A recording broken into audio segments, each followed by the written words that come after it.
আমার বর মারা যাওয়ার ৫ বছর হয়ে গেল।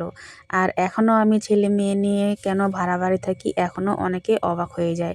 আসলে এটা অবাক হওয়ার কিছুই না আমার কাছে। আমারও ইচ্ছা ছিল যে আমি শাশুড়িকে নিয়ে নিজের বাড়িতেই থাকবো। কিন্তু এই আশাটা হয়নি। আর এই আশাটা হয়নি একটাই কারণে। একটাও না বলতে পারো অনেকগুলোই কারণ আছে।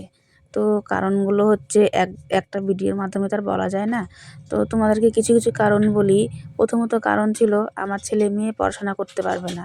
তাদের পড়াশোনা নিয়ে মানে অনেক ঝামেলা চলছিল। তো আমি চাই না যে আমার ছেলে-মেয়ে অশিক্ষিত থাকুক। এটা কেউই চায় না যে কারো ছেলে-মেয়ে অন্তত এখনকার দিনে অশিক্ষিত থাকুক। আর এইটা যেহেতু মূল মানে সবথেকে বড় আমার কাছ থেকে আশ্চর্য লেগেছিল।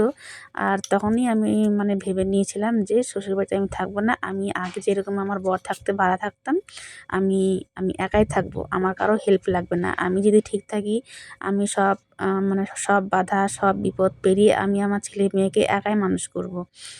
আর এমনিতেও কারোর সাপোর্ট ছিল না। আর সাপোর্ট তো আমি চাওয়ার আশাও নেই। তো যাই হোক তোমাদের কাছে একটু শেয়ার করলাম। অনেক কথা আছে এরকম সবার সঙ্গে শেয়ার করা যায় না। আবার কিছু মানুষ আছে যে যারা আমাকে আপন মনে করে তাদের কাছে আমি কখনো শেয়ার করে মনটাকে হালকা করি। তো যাই হোক তোমাদের সঙ্গেও একটু শেয়ার করলাম। তোমরা আশীর্বাদ করো আমার ছেলে-মেয়ে যেন ভালো করে পড়াশোনা করে মানুষের মতন মানুষ হোক। এটাই আমি চাইবো তোমাদের কাছ থেকে। তো দেখো বন্ধুরা আজকে না শরীরটা একটু ভালো ছিল না। ভালো ছিল না বলতে আজকে অনেক কাজ ছিল। তো অনেক হয়রানি হয়ে গিয়েছিলাম। তার মধ্যেও ঘরে একটাও বাজার ছিল না। আর আজকে হাটবার ছিল।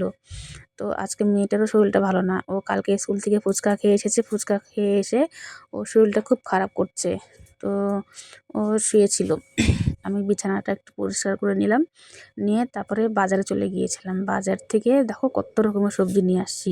সব পুষ্টি সবজি নিয়ে আসছি। আর এইসব সবজি আমার ছেলে-মেয়ে একদমই খেতে চায় না। তাও আমি জোর করে নিয়ে আসছি। যেমন গাজর, গাজরটা আমার ছেলে স্যালাডে ভালোবাসে, রান্নাতে ভালোবাসে না। কিন্তু আমি একটু রান্নায়, ডালে এসব জিনিসে দিয়ে করতে চাই। কারণ সবসময় মানে স্যালাড করার সময় হয় না। আর একটু মাছও নিয়ে আসছিলাম। তো দেখো আমাকে না আজকে মাছওয়ালাটা কাকুরটা আমাকে ঠকিয়েছে। আমাকে ওজনের সমস্ত ডিম দিয়ে দিয়েছে। আর ডিম তো ছেলেমেয়েরা খেতে চায় না। আর মানে মাছটা কম হয়েছে, ডিমগুলো দেখো অনেকগুলো হয়ে গেছে। তো যাই হোক ডিমগুলা তাও আজকে এবার মানে মেয়ে খেয়েছিল। আর আমিও একটু খেয়েছিলাম, ছেলে তো খায়ই না। তো ঝটপট করে একটু মাছের ঝোল আর ভেন্ডি ভাজা করে নিয়েছি। আর মাছের ডিমগুলো বড়া করলে পরে খুব ভালো হয় খেতে, কিন্তু আমার তো সেসব করার সময় নেই, তাই আমি একবারে মানে রান্নাতেই দিয়ে দিয়েছি। তো মাছ যেগুলো আছে সেগুলো ওরা খেয়ে নেবে, ডিমটা আমি খেয়ে নেব। আর মাছের ঝোলটা করছি আমি একদম অনেকগুলো সবজি দিয়ে, যেমন ঝিঙে, বিনস, মিষ্টি আলু সব কিছু দিয়ে দেখো শর্টকাট করে করেছি, একদম মশলা ছাড়া। টমেটো দিয়েছিলাম। তো খেতেও খুব ভালো হয়েছিল তরকারিটা, আর সঙ্গে ভেন্ডি ভাজা করেছি।